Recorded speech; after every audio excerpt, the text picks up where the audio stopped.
Right, so I'm filming this with my phone camera. Got my phone in one hand, and then I'm showing you guys the paint that I'm using in the other. So sorry if it's a bit shaky, but this is the colors that I'm going to use for the skin tone. It's going to be fairly simple, very almost monochromatic, very limited palette. So it's a sepia. Then I'm using this burnt sienna by Golden, and then I'm going to use white. I'm using white to basically act as a buffer, as a tone. So the white is very opaque and these colors are very transparent, and I want there to be an semi-opaque sort of wash over this, so I'm not seeing so much of the grayish undertone. So we want the skin tone to be semi-opaque, so to do that we need white, and then this sepia and the sienna combined is what's going to give it the nice dark rich skin tone. I want the figure to almost look like a silhouette in the foreground with the blood moon shining behind her. So this is going to be a very dark, moody piece. It's going to be quite challenging to sort of capture this dark midnight mood, but also have visible details and contrast in color. Like, I don't want the skin tone to be completely monochromatic. I want some of the blues and reds, certain colors that you wouldn't expect to see in the skin tone, but hopefully I can make it look right in this painting.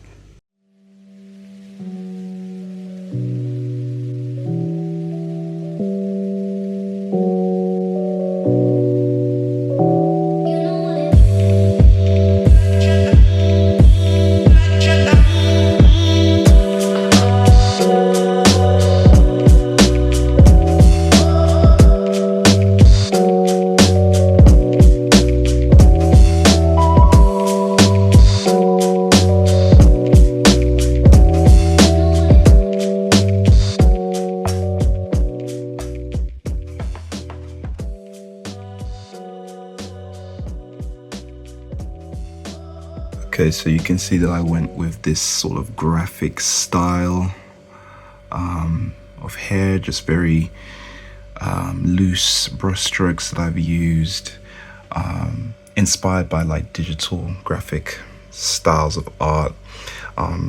She's gonna have dreadlocks, but it's in nighttime, so you're not gonna see every strand of locks in her hair. There's some of it's going to be clumped together, which is why I think this sort of graphic style that I'm going for will suit it. But before I do that, I need to correct this. The accessories here are just too bright around her shirt, and I also need to edit that lace and give it a bit more dimension. So yeah, that is the update.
Blood Moon is the last painting I did in 2024, and it's quite a dark painting in concept and in design. It depicts a woman standing under a blood moon wearing white clothing and an ominous back brace In many beliefs and cultures, a blood moon carries spiritual significance, heralding an impending doom. To me, I wanted to expand the idea of night and what it means to other people. The night often acts as a theatrical backdrop to many horrors and tragedies. To some, the nightshade provides an escape, a veil to seek refuge. On closer inspection, the back brace on the character attaches to a neck collar, reimagining the torturous tools used on slaves. For them, I imagine the night was a moment of reprieve, premeditation, with the moon spotlighting a path forward like a lighthouse guiding slave ships to their manumission. Blood Moon is many things. It's a painting that carries bitter symbols of slavery, but it also has spiritual and fantastical elements juxtaposed. In 2025, I really want to merge my passion for history and the fantastical, more because I love both sides. I love comics, manga, and interweaving those things that inspire me into my painting really makes the process more enjoyable. To some, they just see another pretty painting of a woman, but to me, I see so much more.